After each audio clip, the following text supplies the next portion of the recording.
just we can just chat as we have been towards the top of the hour, but then sure. join in.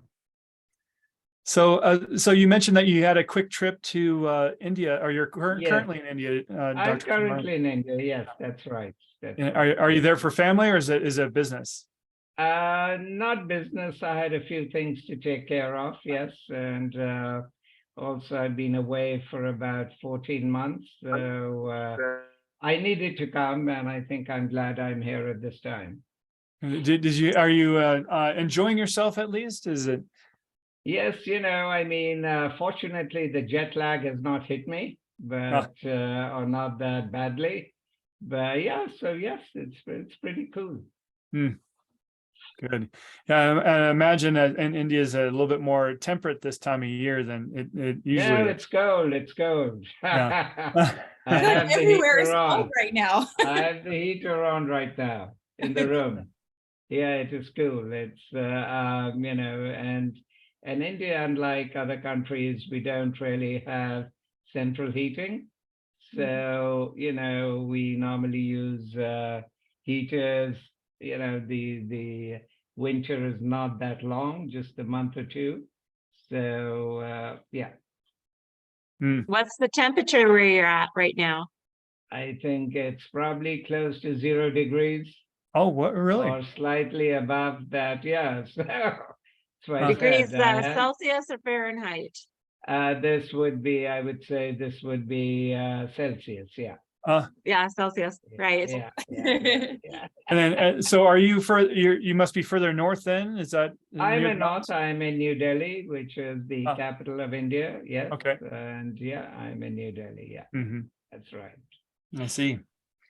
Well, that's great. And then, and where do you spend most of your time today, Dr. Kumar? I live in Philadelphia. Yeah. So I moved there about 2 years ago, and I moved there actually in the middle of COVID, September 2020.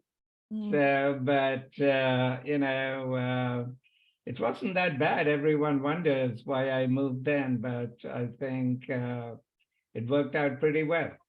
Well, for a man that has been all throughout the world, and choosing, what brought you to Philadelphia? Was it a choice to be? Okay.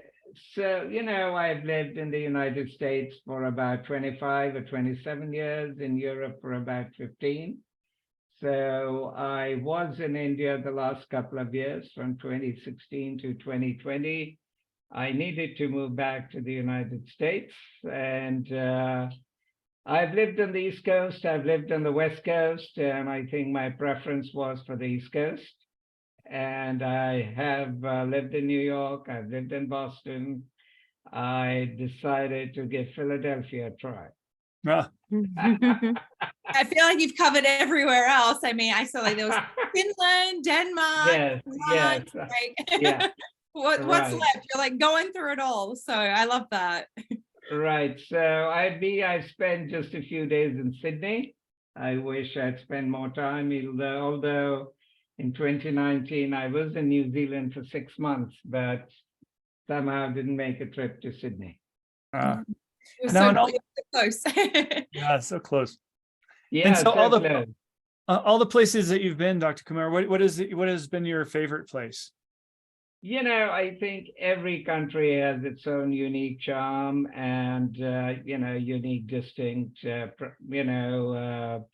great things. I wouldn't really want to single any one particular country or place out. Each offers unique sets of advantages. You meet wonderful people in each of the countries that you live in. But, at the very end, I decided to move back to the United States. Now, that decision is not a reflection on the other countries.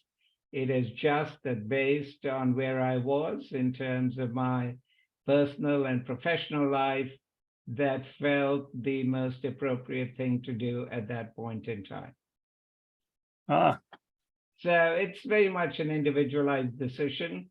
And I think, there's so much you can get from different countries. And that's one of the things I've really enjoyed. And, and in fact become a different person based on, so I love the spontaneity of the Americans. I love the pragmatism of the Dutch.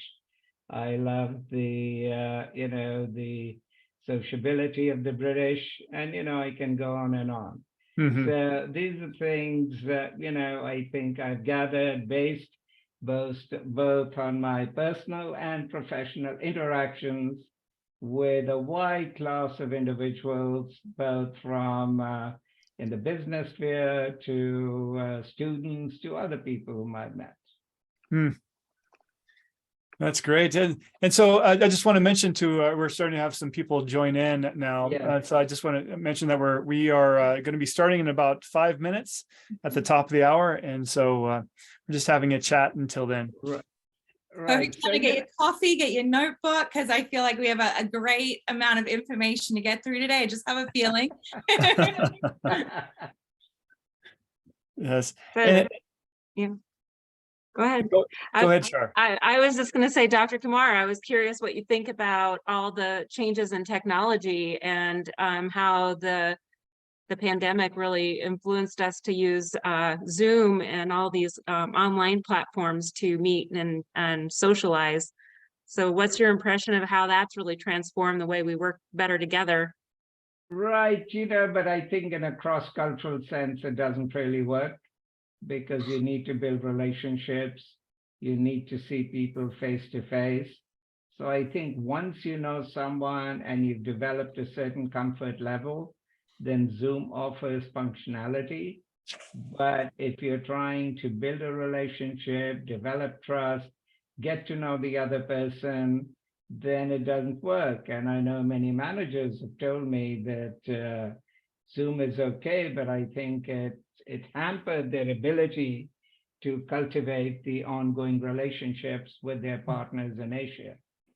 Right. So it was essential because of the pandemic, but it was not the ideal thing. And for some, I think it didn't really work out very well. And the other thing which I've heard from a number of people is Zoom fatigue. Oh, yeah. So people would, the people have been in so many Zoom call sessions, one after another, that it just gets a bit for them. Yeah, it does. And they'd rather be in a different space than be on Zoom all the time. Right. Good point. We agree. Well, we do have a few more minutes before we start at the top of the hour. And so just for our listeners out there, we'll be starting in about 2 minutes. But Dr. Kumar, I just want a quick introduction to Howard Nizewitz. And he's he's close to your normal neck of the woods and on the East Coast. Howard's near New York. Right. Yeah. Hello, Right now, Howard. hi there. Right now, I spend my time between New Jersey and New York City. So right now I'm in New York City. Right, not far from where I'm, Philadelphia. Oh, okay. Yeah, I'm based there, yeah. But Dr. Kumar right now is broadcasting from New Delhi in India. Oh. Yes, Yeah. right, yes. So, all right. Well, we are pulling up to the top of the hour, so I'm going to go ahead and start sharing the introductory slide, and we can kick things off here promptly at the top of the hour. Yes. So, in just one moment, I'm just going to go and start the multicast, and we can get started in just one moment.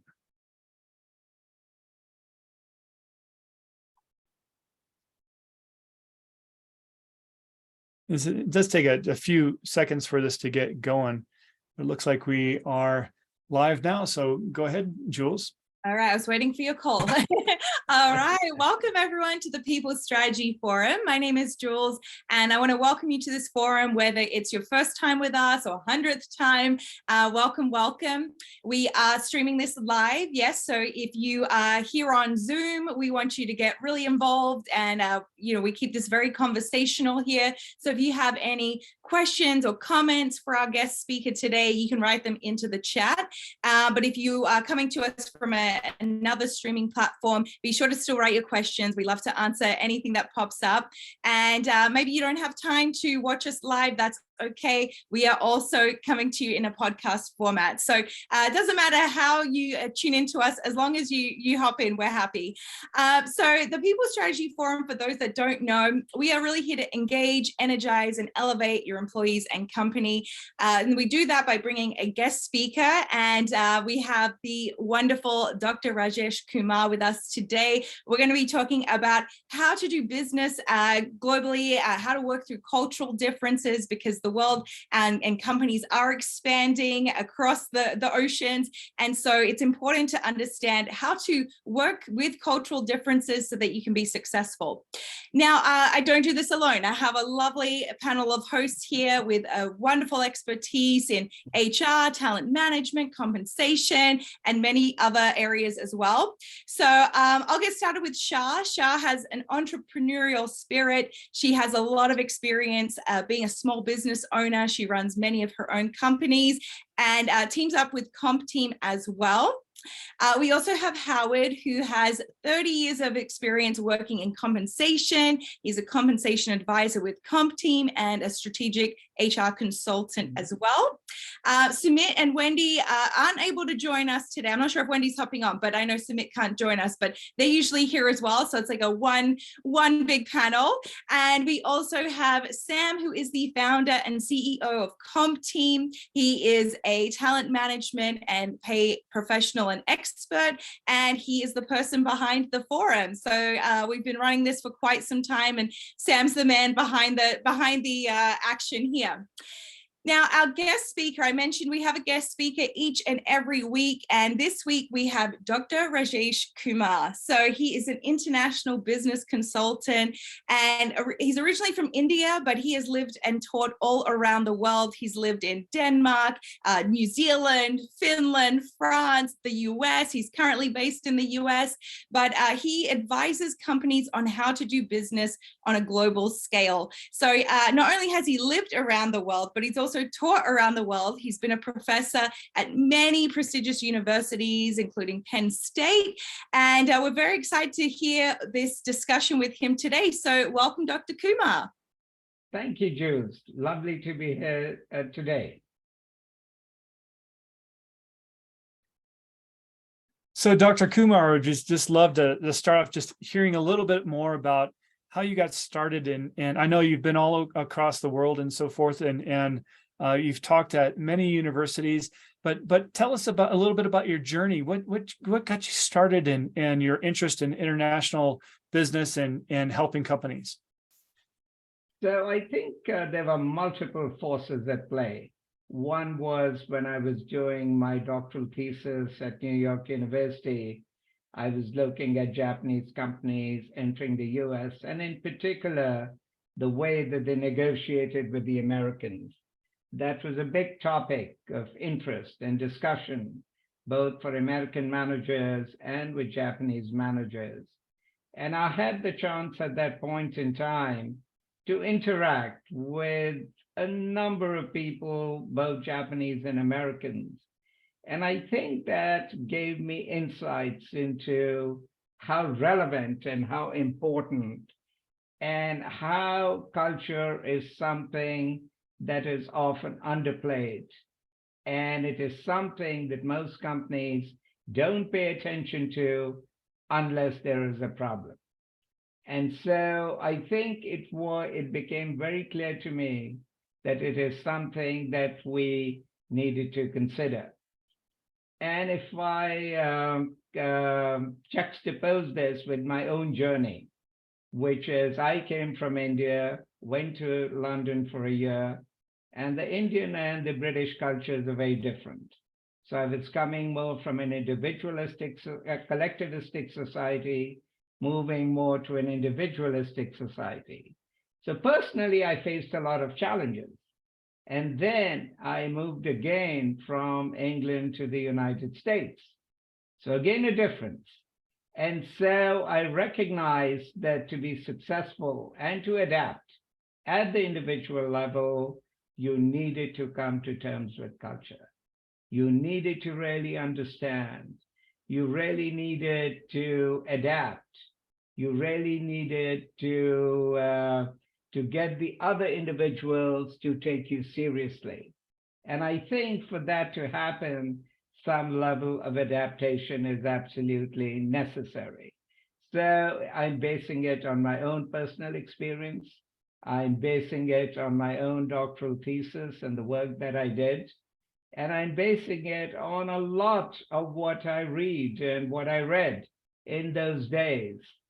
And I also realized, certainly in the mid-80s, that was true, which is America was very, very insular. I think at that point in time, in particular, the ratio of exports to GDP was very little. And although outsourcing had begun a little bit, it certainly did not expand till the 90s and thereabouts.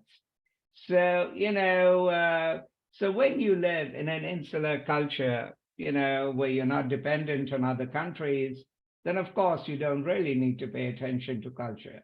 Now, this is different for Europe because there the countries are much more interdependent. And historically, they've been trading for a long, long time. So they cannot actually afford to be that close. And also you have languages. A lot of people speak multiple languages, French, German, and so on and so forth. So I think the cultural context of the United States at that point in time was somewhat insular. And yet, as companies were expanding globally, I think it was essential for them to really to learn to master the intricacies of cultural competence. And so that's how, that's how my journey began. Well, I imagine as you first moved out of India, as you mentioned, there was a bit of that culture shock and dealing with the differences. I know myself, I have my wife is French and we just, and of course, in being here in the United States, we just went through Thanksgiving, very important holiday for a lot of us. And my first Thanksgiving with my wife, who was French, she knew that Thanksgiving was a special meal and so forth. But when we finally had Thanksgiving come along, we ended up having a ham and then some vegetables and maybe a cake for dinner, and which is not the traditional Thanksgiving meal, right? So I was like, what is this? But of course, that's part of the shock that I had, coming into these different cultures. I imagine you probably have a similar story. Right. I think the challenge I faced when I first moved to England was, for example, communication. There was the issue of accents. Could they understand me? Could I understand them? There was the issue of communication. So, people in the West are very direct. They say what they mean, which is not the case in a lot of Asian cultures, including India. So it took a little bit of patience, time and effort to be able to be more direct. And if you're not direct in the Western cultural context, you can be misunderstood. And this is one of the challenges that Chinese, Japanese, or other Asian companies have when they're negotiating a contract in the United States. So, and so you have those differences. I'll share a story with you. So this was a story related to me by an American consultant about a Japanese company and dealing with Americans. So the Americans were selling a particular product to the Japanese, and the gentleman made a presentation, talked about the product, and at the very end, he quoted a price. There was total silence in the room. The Japanese didn't say anything. Silence went on. The American manager became a little uncomfortable. So he said perhaps he assumed that the Japanese probably wanted a lower price, which is why they were being silent. So he lowered the price. And he completely misunderstood the role of silence in the Japanese cultural context. So the Japanese got a bargain, but the silence was not really intended to elicit that concession from the Americans. So he became, he misinterpreted the silence and thought that the way to close the deal would be to lower the price. Yeah, it was an expensive mistake. It was. Now here you have an example of miscommunication, of lack of understanding of what the other person's real intentions are. And when you don't understand the cultural proclivities in a particular country, you are liable to make that mistake. Right. Well, I love what you're saying. And, I also had kind of an isolated upbringing as well. Although I lived in all these different states growing up in the United States. Yes. But my predominant time was along the Front Range of Colorado. And, I would hear stories. I love the story about the Japanese and Chinese culture because I had some friends that did a lot of international business. And it also suffered some of those adaptions, handshakes and various nonverbal cues and protocol. So I found that interesting. But I do appreciate your point of not really understanding a different culture until you're really immersed in that culture. And many have heard that I've spent a lot of time now in Mexico and near Puerto Vallarta in Mexico. And it wasn't until I truly started spending time and working and living for 6 months at a time in a different country and really appreciating the perspectives of Americans and the language barriers and really having an eye-opening experience.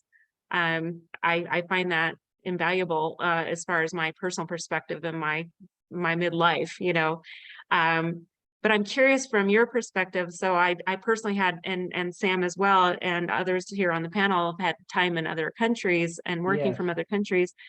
But in your coaching and consulting, I love that story, but how do you really immerse a professional in really understanding and appreciating a different culture and civilization? And how do you do that with your coaching and consulting so that people really appreciate and understand that in addition to like your stories? What is your process to do that?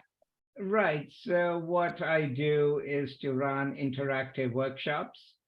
And of course, I think one of the challenges is that 1 or 2 workshops may not necessarily do the trick, but then companies have their own budgets, they have their own time and resource constraints.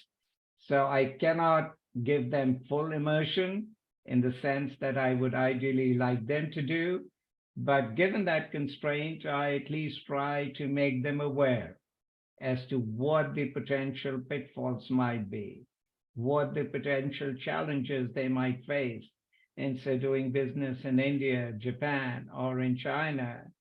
And in particular, I think one way in terms of trying to circumvent some of, or if not all of these variables, is ultimately to seek to build a relationship. So, I think if you as a manager are motivated, and genuinely so, to really build a relationship with your counterpart, and you demonstrate sincerity, then I think it will go a long way.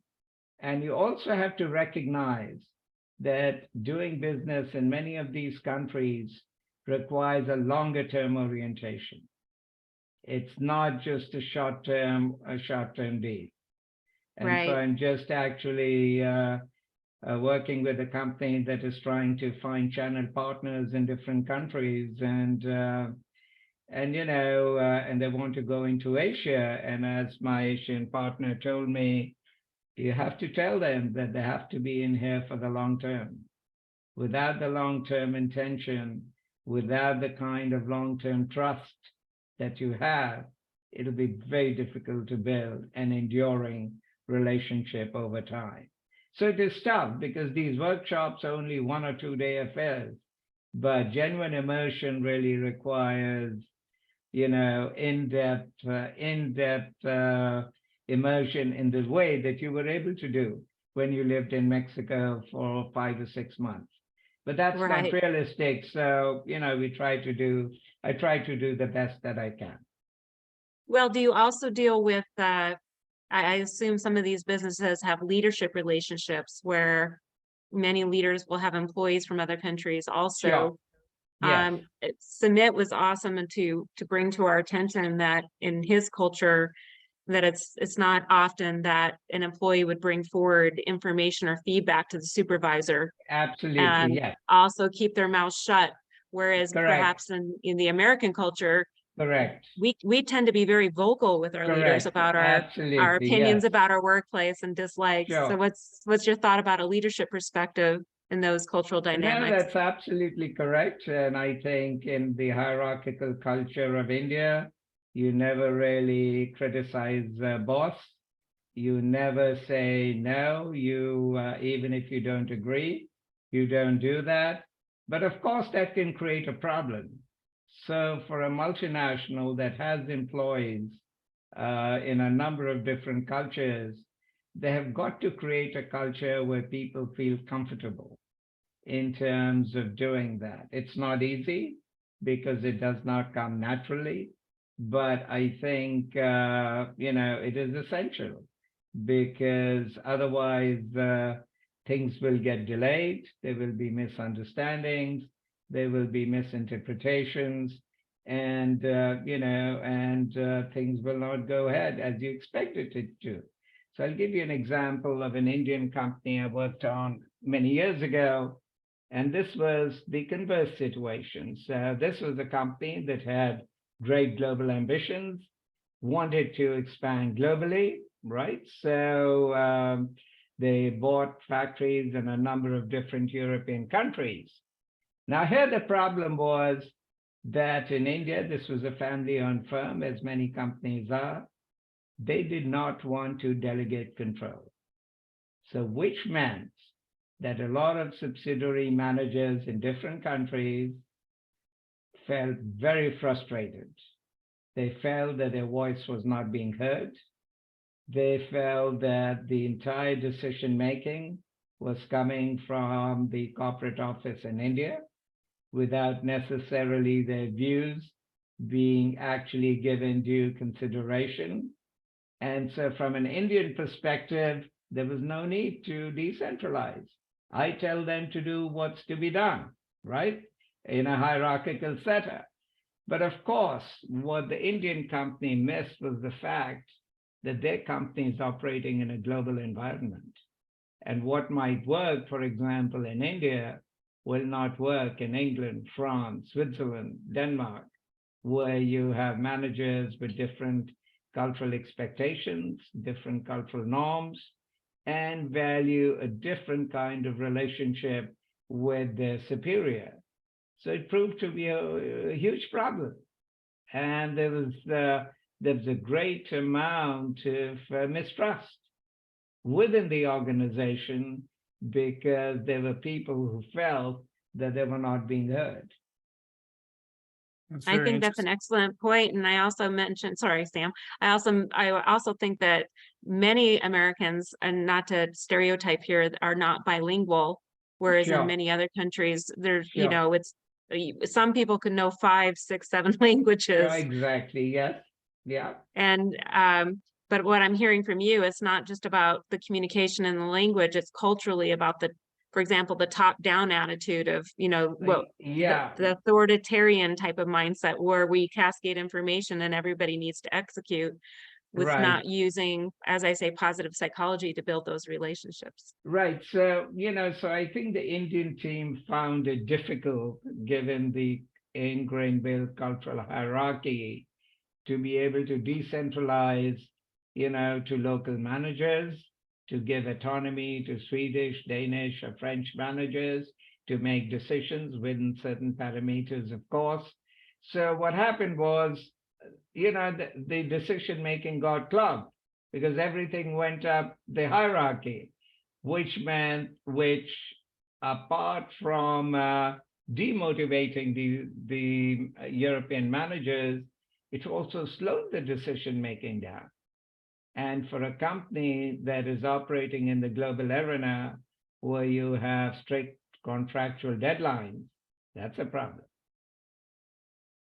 So, yeah, go ahead.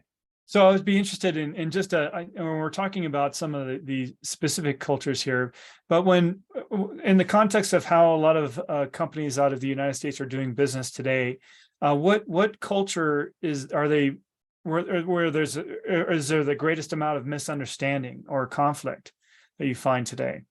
I think I wouldn't want to. I think what I would say is that the distance between the American culture and Asia is greater than that between America and Europe because of cultural similarity.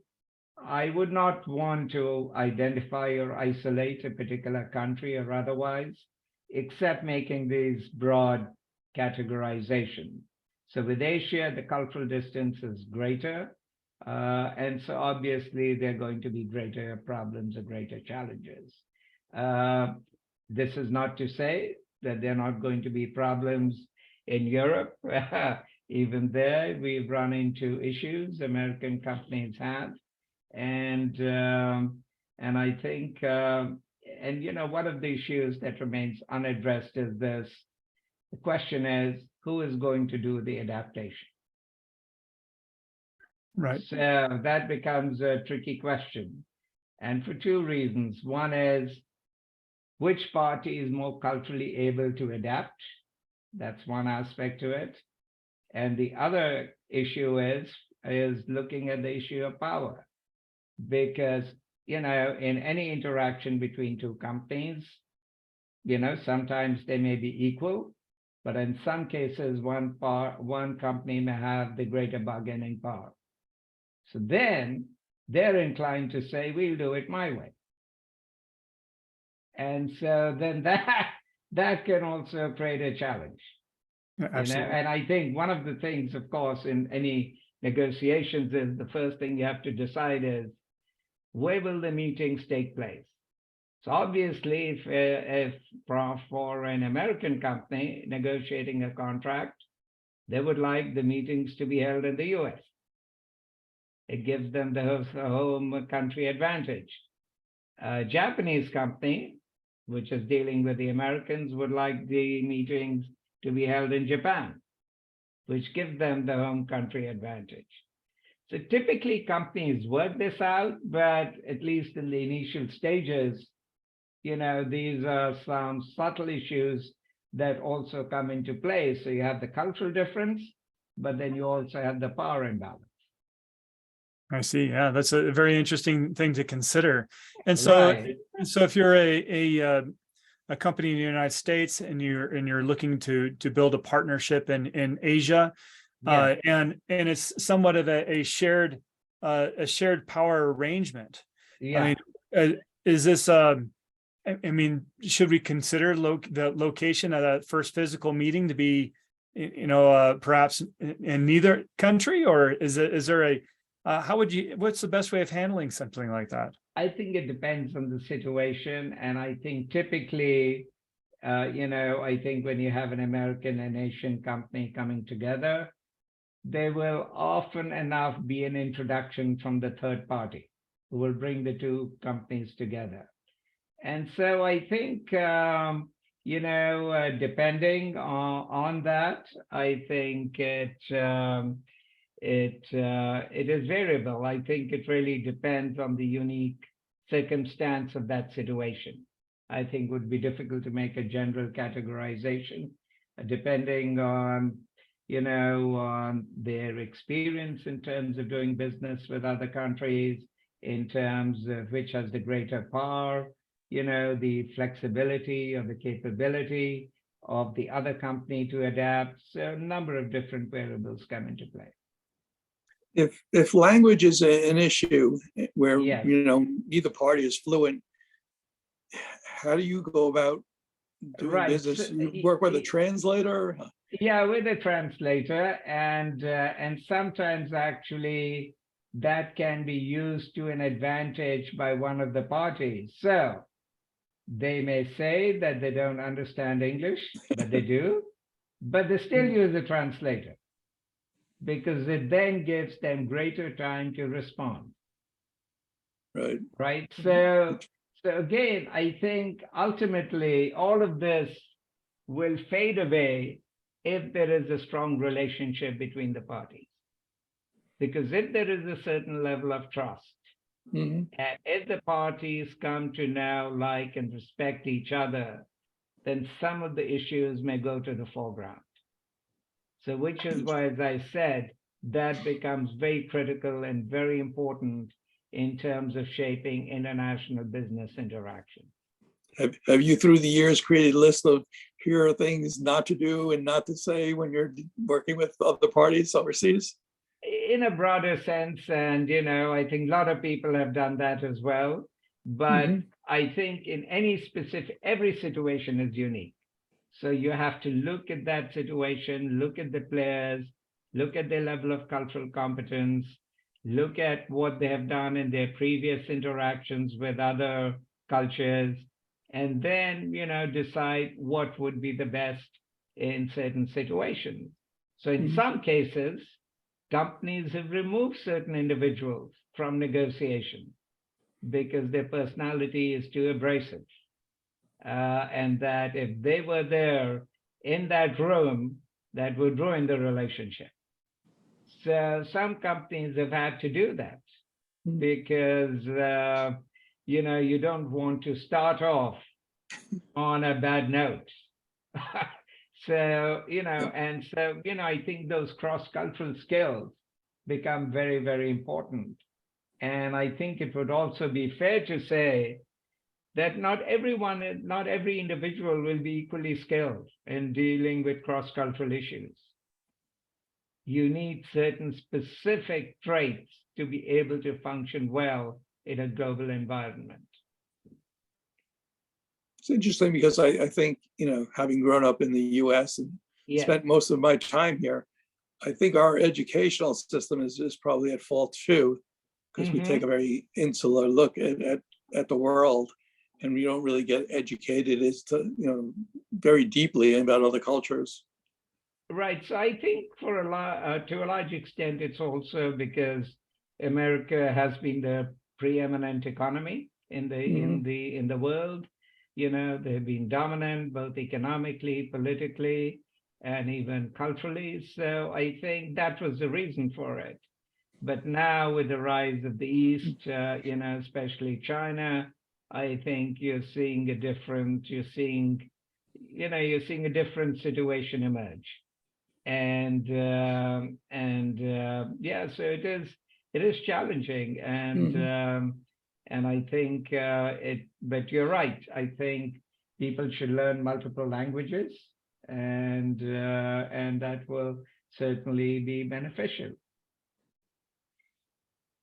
So a perspective, we're talking about, you mentioned China, and, in a lot of these, part of our conflict that Americans have had with China in the past is not just in a power orientation or in political differences and so forth, but also the different social standards and ethical standards that we believe. Correct.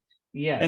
And so knowing that, how do we bring ourselves closer to understanding each other?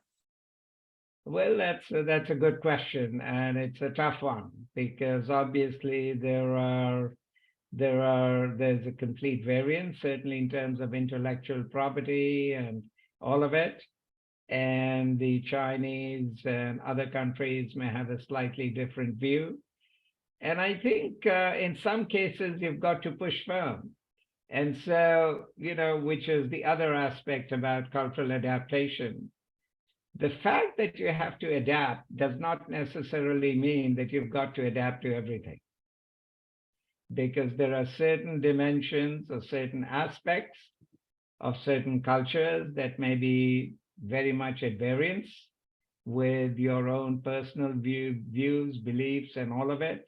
So I think you have to navigate it, but it doesn't mean that adaptation has to occur on each and every level.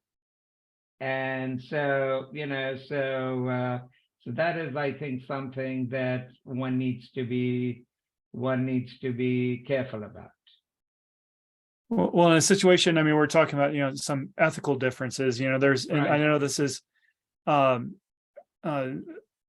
something that a lot of American companies run into, because something that we call, such as a bribe, for instance, Yeah, would be sure. labeled a bribe in the US, may be Right. considered a social contribution in a different country, right? Right. So there, I think, and I think we have the Foreign Corrupt Practices Act, which actually lays out what is a bribe, what is not a bribe. So I think certain payments, if I'm not an expert on it, but I think certain payments for routine services are probably acceptable, but paying large sums of money for getting a contract or bribing foreign government officials and all of it, that's not acceptable at all. And there have been a number of US companies that have been fined by the Justice Department for doing exactly that.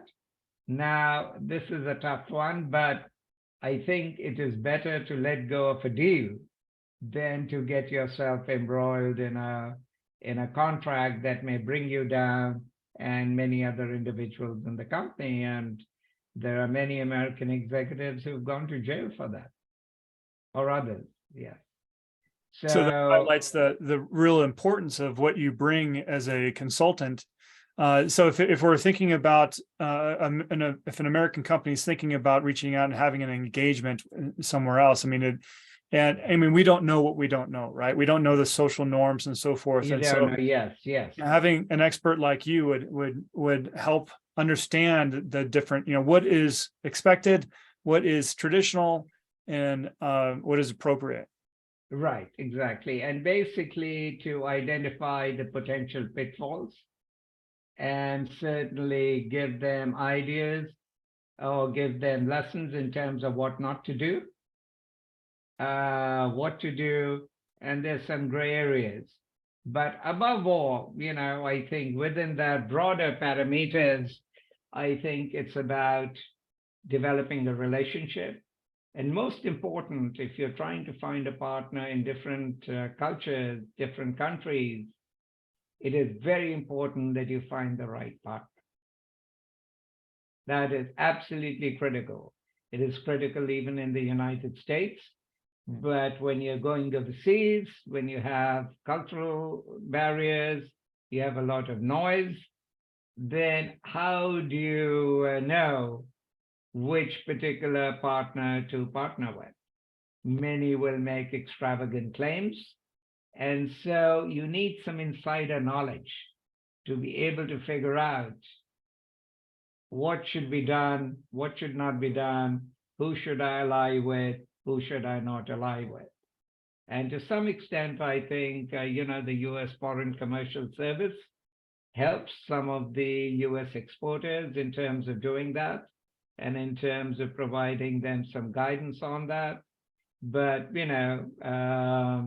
I provide a more broader perspective in terms of how do you build relationships, how do you resolve conflicts, and how do you build a productive workforce globally.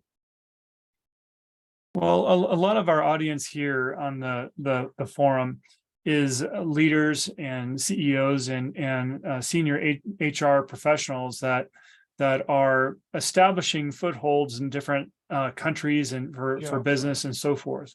And one of their main challenges that they initially face is hiring leaders in those areas to run the organization and bring on people. And so, are there some things that we should be aware of when hiring that from a cultural perspective and hiring people in different locations and understanding that there might be differences in onboarding people and so forth? Right. So I think what you really need to do is really go through a fairly rigorous selection process in terms of identifying the right kind of people. And I think you also need to work with a local partner in that particular country because they have the insider knowledge in terms of what other agencies you can work with in terms of trying to recruit locally. and what are the kind of pitfalls you really need to avoid. And so I think that's very important. But at the same time, I think they've got to choose a person who's both ethical, culturally competent, and also someone who can blend in with the local culture. And so identifying that person might take some time, but I think it's absolutely essential. So for example, in India, I think, having a manager in the American mode is great and all of it, but in the Western work context, the emphasis is not on necessarily building relationships with the employees. In the Indian context, people are accustomed to what some have called a nurturant leadership style. So in other words, you need to look after the subordinates. Now, that might prove to be a little bit of a challenge for a Western leader, but maybe somebody who is more local can really figure out how to deal with them. So you need someone who can be both locally responsive as well as globally aware.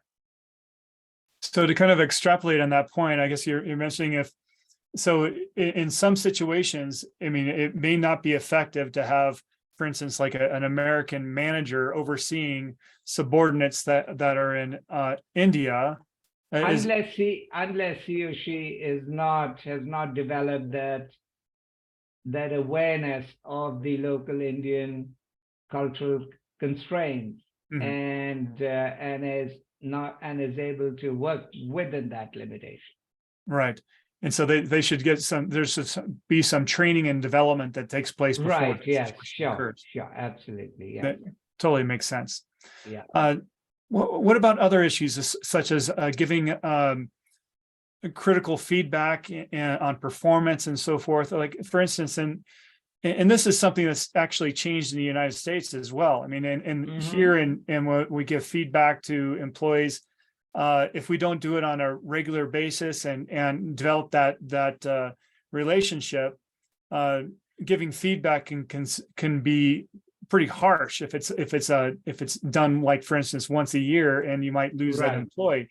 How are things different in different cultures that you've seen in terms of feedback? So I think I think in more collectivistic cultures, there's a lot of focus in terms of face, and face means maintaining harmony.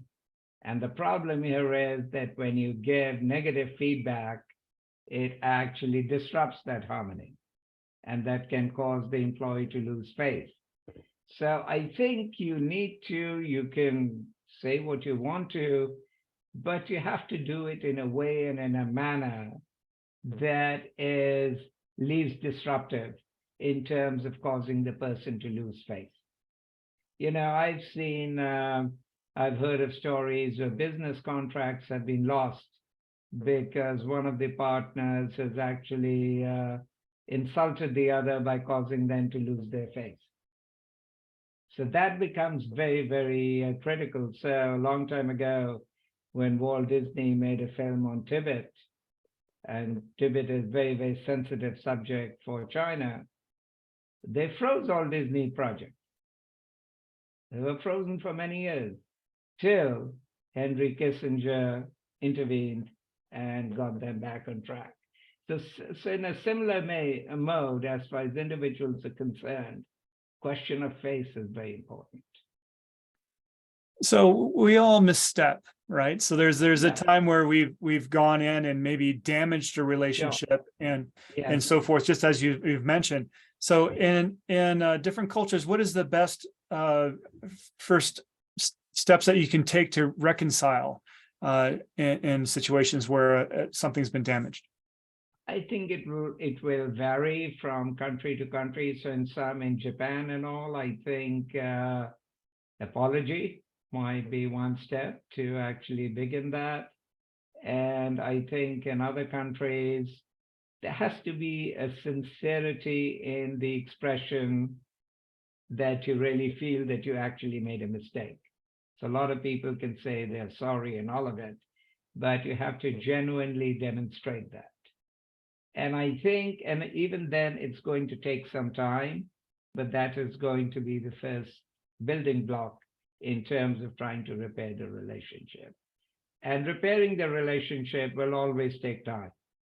So, which is why in an ideal case, it is better not to be in a situation where you have caused someone offense. Because then, I think tensions can actually escalate. Good So it point. sounds to me, go ahead. Go ahead, Char. Sorry. It sounds to me, we're talking about damaged relationships and what happens when things go off track, so to speak. Would you not recommend that we do very proactive approaches before we get into those situations where we offend? And also, would you recommend utilizing perhaps some various assessment tools or team building tools to identify different competencies or behaviors of our team members to foster those relationships in a very proactive way, and have that as part of our strategy as you discussed? So actually, there are certain kind of skills that are very, very relevant in the cross-cultural domain. And I think there needs to be a high tolerance of ambiguity. There needs to be a certain kind of strategic resilience, that you don't respond to any unexpected event in a very dramatic way. There needs to be a certain level of emotional intelligence among these individuals. There needs to be, that kind of self-awareness.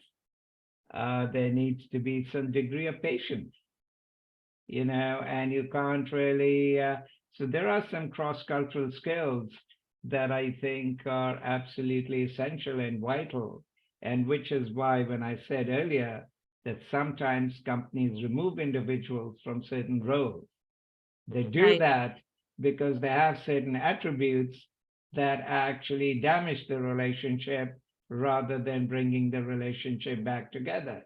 So if you're a very confrontative person, if you're very abrasive, you're very, that will not work in a cultural context which values harmony. Well, I love that you say that. One of our sponsors, which we will speak to at the end of today, all those words that you utilized around emotional intelligence and patience and ability to for tolerance, we do have a way of measuring, or at least yes, and I can see a very beautiful relationship with what you're talking about, to be able to utilize a tool. And it doesn't have to be the tool that we tend to use or discuss in our forums, but any of those types of tools I think would be very helpful. So it's not necessarily removing an individual from an organization, but definitely aligning the skill sets and the leadership competencies and skill sets that would best foster that integration. And so I would hope we do. Sorry, I didn't mean removing the individual from the organization. I meant from that situation. But I definitely think as we become more global and our customers are more global, and those we serve and support, and then we have cross-functional teams, I do believe even those organizations that think they're very much just United States based may need to be more open to the idea of really taking a look at their talent and analyzing their talent for the best fits of those types of integrated roles. Right. So the one thing I would add to those skills is the ability to manage emotion. Yes. That's very critical either, because certainly, it's easy in a cross-cultural context where you don't understand things, you don't know what's going on, you think the locals are taking advantage of you, you can easily get frustrated, you can easily get angry, you can easily get very tense. And I don't know, maybe Char, you had some of those experiences in Mexico.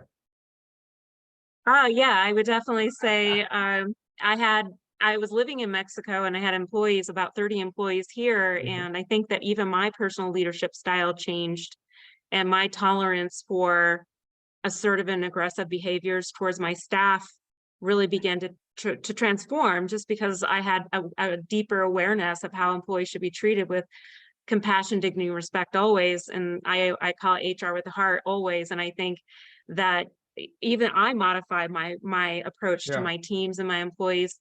And quite honestly, I think it's okay if you have, I had a director, and sometimes she would call me up in tears, because she was so frustrated with some of the behaviors that were starting to come out in the organization. Yes. So And you need to have that capability to overcome that.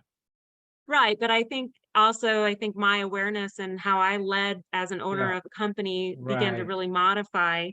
Okay. And I think it helped just being immersed in a different culture and seeing a different way of managing from a different cultural perspective. Sure. I don't think I would have had that awareness before. So yeah, I find that very insightful. Thank you. Well, at this point, I mean, what Char was mentioning earlier, Dr. Kumar, was the TMA method. And so this is a tool that we use at CompTeam. And so basically this is an assessment. It's a conversational tool, and so and it's based in different it uses psychometric approach in different countries, and so they do an analysis, and whether it's in India or in the Middle East or whatever, because people think differently in those particular areas. And this is it's not meant to it doesn't at all replace the skill set of what you would definitely provide, but it does give managers a way to have a conversation around specific competencies of what they might share and understand a person a little bit more closely in other areas, which brings me into just acknowledging our speaker for next week on the People Strategy Forum. We're going to have Beth Smith in, and she's going to be talking about attracting and retaining the best people for your organization in that particular situation. And so, as you were mentioning, Dr. Kumar,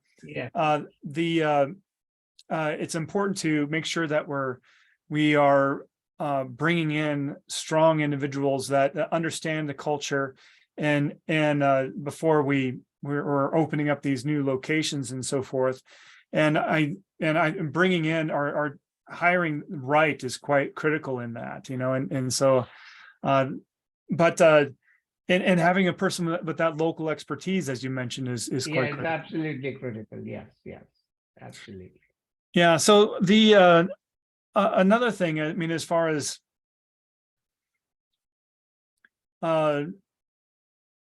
one thing, I think, I mean, this is kind of a difficult conversation, because I know that it might be uncomfortable for you to answer, but there's certain things that Americans need to know about themselves that that would be quite helpful, and how we're perceived from different countries. As an example, I recently was working with a gentleman out of well, he was out of the Ukraine that got displaced. And Americans, I mean, we have a saying that we wear our heart on our sleeve a lot of times. We can be very cordial and with our conversations, and in other cultures are expecting to be a little bit more business, to be a little bit more structured, and in developing relationships. And so sometimes we can come off as an American to perhaps a person in Eastern Europeans, maybe coming off very cordial, and we just think it's just a part of being a nice person, and they may think that, oh, this person wants to be my friend, they want to, they're thinking about it a little bit more. So what do Americans need to know about themselves in order to have better relationships around the globe? Right. So I think typically, I think a couple of things, because I think we cannot discuss this without also looking at the role of history and politics, because I think very often Americans are perceived not just on the basis of the cultural dimension, but also on the basis of how they perceive the US. And so I think that comes into play as well. So, but at an individual level, I would say they're perceived as being aggressive, sometimes over aggressive, sometimes a little boorish, sometimes as being very impatient. And I think you saw that in the example that I gave about the American manager, who lowered the price, who could not deal with silence. Yes. And sometimes I think also as people who are looking for short-term wins rather than building a long-term relationship. So I think these are some of the things that certainly I think the Europeans or the Asians would actually consider. But then, I think at the same time, we have to also look at the positive traits of the Americans, which is very sociable, agreeable, very innovative, very entrepreneurial, very open to new ideas, to new people, more than in many of the other countries. Yes, more receptive. So, I think we have to look at the balance. And so there are lots of positive traits, and clearly there are good reasons for them. I mean, the high-tech revolution has only come about in Silicon Valley. I don't think there's any other country in the world that can match the US in terms of that. So I think the innovative spirit, the entrepreneurial spirit, all the great high-tech companies in the US were built from scratch and were built by entrepreneurs. So, which is the big plus. So the negative, if anything, is more on the politics, if anything. I see. Less at the individual level, although some aspects of it are there. Well, thank you, Dr. Kumar.